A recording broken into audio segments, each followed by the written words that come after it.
आज दिल्ली की मेरी माताओं के लिए और मेरी बहनों के लिए एक बहुत बड़ा ऐलान किया गया है। ये कोई बहुत छोटी चीज नहीं है। महिला सशक्तिकरण के क्षेत्र में मैं समझता हूं ये दुनिया का सबसे बड़ा कार्यक्रम होगा महिला सशक्तिकरण का। बातें बहुत होती हैं, बातें करना बड़ा आसान है, महिला सशक्तिकरण, लेकिन सशक्तिकरण होगा कैसे? सबसे बड़ा सशक्तिकरण तो होता है जब हाथ में पैसा हो, जेब में पैसा हो। जेब में जब पैसा होता है तो आदमी पावरफुल महसूस करता है, पावर महसूस करता है। तो अगर महिलाओं के हाथ में, उनकी जेब में पैसा डालेंगे तभी तो महिलाएं सशक्तिकरण महसूस करेंगी। जो महिलाएं कमाती नहीं है वो खासकर हमारे समाज के अंदर एक बहुत डिसएडवांटेज्ड पोजीशन में रहती हैं। उन्हें घर में अपने पति के आगे हाथ फैलाने पड़ते हैं, उन्हें अपने बेटे के आगे हाथ फैलाने पड़ते हैं, अपने रिश्तेदारों के आगे हाथ फैलाने, छोटी छोटी चीजों के लिए, छोटी छोटी जरूरतों के लिए। अब ये नहीं होगा। अब दिल्ली में 18 साल से ऊपर की हर महिला के लिए, चाहे वो हमारी छोटी बहन हो, बड़ी बहन हो, चाहे कोई माता हो, हर एक के लिए हर महीने 1000 रुपए का इंतजाम कर दिया। हर महीने उनके अकाउंट में 1000 रुपए जाएंगे।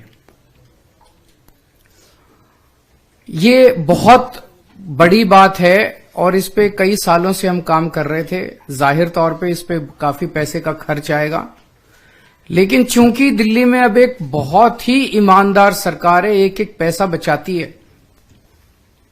पहले बिजली फ्री की, पानी फ्री किया, शिक्षा फ्री की, इलाज फ्री किया, तीर्थ यात्रा फ्री की, महिलाओं का सफर फ्री किया।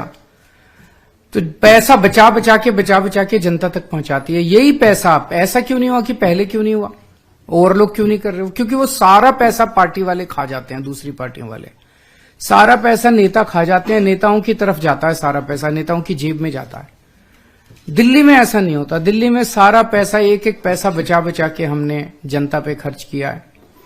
तो अब वो बचा के इस साल हमारा वो सपना पूरा हुआ जब हम सोच रहे थे कि हर महिला को हम हर महीने 1000 रुपए देंगे। मैं दिल्ली की सभी महिलाओं को बहुत बहुत बधाई देना चाहता हूं। आपका बहुत एहसान है मेरे ऊपर, आपका बहुत आशीर्वाद है मेरे ऊपर। आपसे मुझे कुछ नहीं चाहिए, बस ये आशीर्वाद अपने भाई पे और अपने बेटे पे बनाए रखना। जो महिलाएं 18 साल से ऊपर हैं वो इसके लिए पात्र होंगी, पर वो महिला किसी सरकारी पेंशन की लाभार्थी नहीं होनी चाहिए, सरकारी नौकरी में नहीं होनी चाहिए और इनकम टैक्स पेयर नहीं होनी चाहिए। और इसको, व्यवस्था को सिंपल करने के लिए हमने ये भी कर दिया, भाई सेल्फ डिक्लेरेशन दे देना।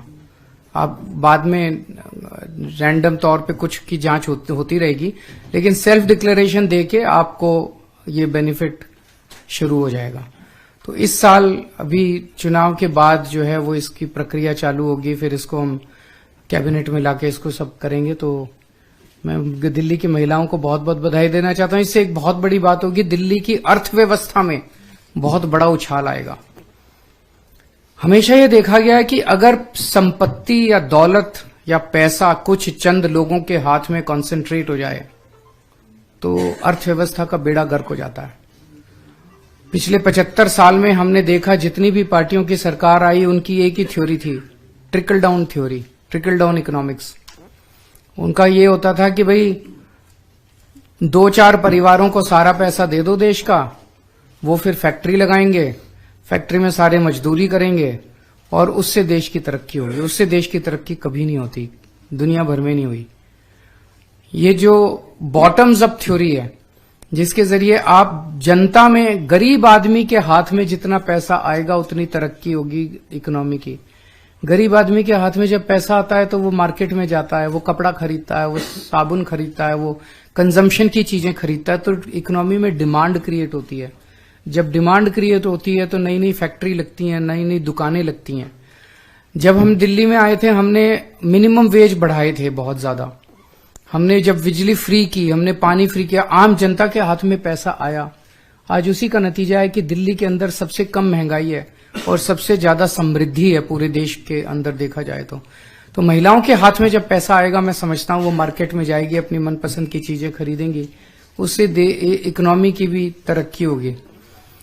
65 लाख के करीब शायद महिला वोटर्स हैं दिल्ली में, 67 लाख। इसमें से इनकम टैक्स पेयर घटा दीजिए, इसमें सरकारी वो घटा दीजिए, इसमें हो सकता है सारी महिलाएं अप्लाई भी ना करें, वो सब करा के मेरा अपना मानना है शायद 45 लाख से 50 लाख के बीच में, शायद 50 लाख मान लीजिए। सर, दिल्ली वाले क्या समझे, स्कीम आ जाएगी या फिर कुछ अड़चने आएंगी? अड़चनों से लोहा लेना तो हमारे फितरत है। अभी तक अड़चनों से लोहा ले लेके अड़चनों को दूर कर करके